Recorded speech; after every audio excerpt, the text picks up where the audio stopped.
Yo, what's he gonna do? It's about drive, it's about power. We stay hungry, we devour. So, oh god, going through a lot of stories recently, but sorry, I had to fix my cable. I kind of got stuck. In, I want to say, I'm pretty sure it was junior year of high school. Um, that sounds right. Yeah, we're gonna go with that. Junior year of high school. Over Halloween, I volunteered at a haunted house. It's really sad that I only got to do it for a year and a half. I didn't get to the second year. I only got to help them set up, but I didn't have enough time to actually like volunteer as an actor. But the first year, I got to be an actor, and I also helped them set up. Um, so I was in. No, wait. No, I did get to do it the second year. I just didn't. I only got to do it for one day. I did it for a couple of days. Junior year. Okay, no, never mind, never mind. Okay, so the first year I was in my room was like a bathroom, like a dilapidated bathroom, and I was a zombie. Um, and at the time, I could do like a really good like zombie growl. I don't know if I could do it now. I don't even know if I want to try. Like I could really make my fucking throat gurgle bad. Like it was better then, and I could really control it more than I can now. But it was me and a friend were in the room. There were three of us actually. There was me and a friend and another volunteer. I'm pretty sure there was three of us for most of the night anyway, if not just me and my friend. But there were people that were just getting so fucking scared. Like I was hiding in one of the stalls. So there's like the bathroom door is on the same wall as one of the line of stalls, and there's like two lines of stalls, you know. So I would hide in a second stall to where I was far enough in to the room to where you couldn't see my feet in the stall. So like you'd walk into the room and it was empty. So in the beginning of the night, I was scaring people as soon as they opened the door. Like I would jump out. And about say maybe a quarter away through the night, I did it. And this floor, I mean, this thing wasn't unsafe by any means, but there was like broken tiles on the floor. There wasn't a lot, just a couple. Um, and my foot caught one of those broken tiles perfectly. And thank God there was another line of stalls on the other side, or I would have completely wiped out. But it actually helped the scare. So I jumped out from behind the stall. I had like I can't remember if it was a broom or a mop or if it was just a really long stick, one of the two that I was carrying. So I jumped out from behind the stall into the center. My foot catches this tile and it causes me to like skid, and I bash my arm into the opposite stall. And it sure as shit scared the group so bad. Usually I would wait a couple of seconds when I heard the door open. I would wait, you know, to try to get a lot of the group in so they couldn't just run. Well, in this case, I waited and I did it. And as I'm sliding out, I realized these freaking cowards are still standing in the doorway, and they're just holding the door into my room open. And I shit you not, one of the dudes let out the most unmanly scream I've ever heard. And to make matters worse, I had because at the time I thought, oh my god, I just slid. I need to kind of recover. So I added like a lunge towards them. So like I hit the wall and I lunged towards them. And the dude lets out the scream, and the entire group bolts back down the hallway that they came from, and they run into the group that's following them.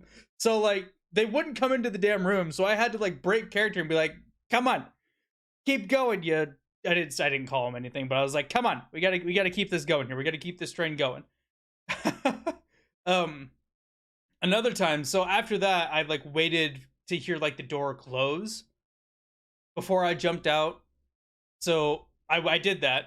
This was later in the night, and apparently, so 2 years in a row, I was told, and I don't know if they were just telling me this to make me feel better, or if this was true, but I was told both of the years that I did it that my room ended up being the scariest because I was being insano. I don't know what that says about me. I don't know if that means I'm scary looking or if I really was just putting on a good show. We're gonna go with I'm scary looking. So, I mean, to be fair, I had scary looking makeup on, but beside the point. Um, so my room had kind of gotten a reputation at that point that night. So like people were saying, man, the zombie bathroom is really freaky. You got to watch out for that. Because I think my room was the only one where I could actually jump out at someone. Everything else was like, they were all like standing there in the room. You could see them as you're walking in. But my room was the only place I could hide in. So the group, they came in. It was one of the last groups of the night. They came in. I heard the door close, and I jumped out at them. And they're like, "Oh, what the fuck did they say?" They screamed and they tried to go back out the door. They said something that was funny as hell. I can't remember exactly what it was.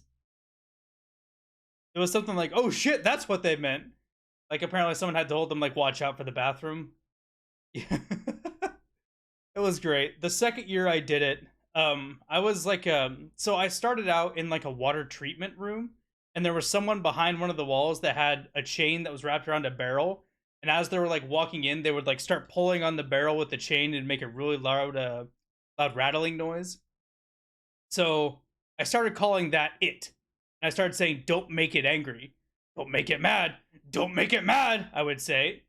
There was something else I said. I don't remember what it was. It was so funny. The dude in the room before me had like gloves. He was like a wolf, and he had gloves that had like glow in the dark talons, nails. We'll call them nails. So like after he would scare and after I would scare, he would run into my room, and I'd whip out my phone with a flashlight so I could recharge his glowing nails so he could run back to his room. About halfway through that night, the volunteer that was in the room before me had to leave. And in the room before me was like a greenhouse sort of thing with a bunch of dead plants. So I kind of had to alter my lore a little bit. So I was standing in the room with the greenhouse, mainly because it was a lot more helpful for the guy in the room before that to get his claws charged back up. So as people would walk into my room, I would be like, hunched over the dead plants, and I'd be like, "Someone killed my plants. Someone killed my plants. Who killed my plants?" And then I'd look up and I'd see like the people walking into the room, and I'd be like, "Was it you? Did you kill my plants? Did you kill my plants?" My voice is cracking really hard because I wasn't warmed up. Like I had the whole night to like, start screaming and get my voice warmed up. I was like, "You killed my plants! You killed my plants!" And I had this like stick that I'd start beating on the table with, and it would freak people out. And a couple of people from the school that I was going to, they came to it. They had no idea I was volunteering there. So, I was doing my bit, and I actually didn't recognize them at first. It was really dark, so I couldn't see faces. So, I was doing my bit. It's like, "Someone killed my plants. Someone killed my plants." And I looked up and I was like, "Did you kill my plants?" And one of the girls is like, "Is that you? Insert name here." And then it finally clicked that I recognized someone. But then I remembered the owner of the haunted house at the time always said, if someone recognizes you, you do everything in your power to scare them shitless. So I did. As soon as I recognized them and they recognized me, I got as loud as I could. I screamed, "You killed my plants! You killed my plants!" It was like blood curdling. Like it's better than I was doing now because I don't know. I just channeled the inner demon that was inside me, and I started beating the table in front of me as hard as I could. And later on, one of like, I guess you can call him a manager of the house. It was, and was it one of the owners? I think it was an owner and his wife that was doing it. I don't think so, but I think it was a family member of the owner. He came by and he's like, "Dude, the whole house can hear you." And I'm like, "Yeah, someone recognized me." He's like, "Ah, I see." It was pretty funny. They told me to keep it up. It was hilarious. It was apparently, you could hear it from like the front line, and my room was towards the back of the haunted house. And it was a pretty big warehouse we were in. So like they were saying, "Keep it up because we can hear you from the line," and it's freaking people out. It was so good. That was a lot of fun, my days at the haunted house. I've never had someone rip their fucking shirt off though and tried to challenge me to Mortal Kombat. That was a new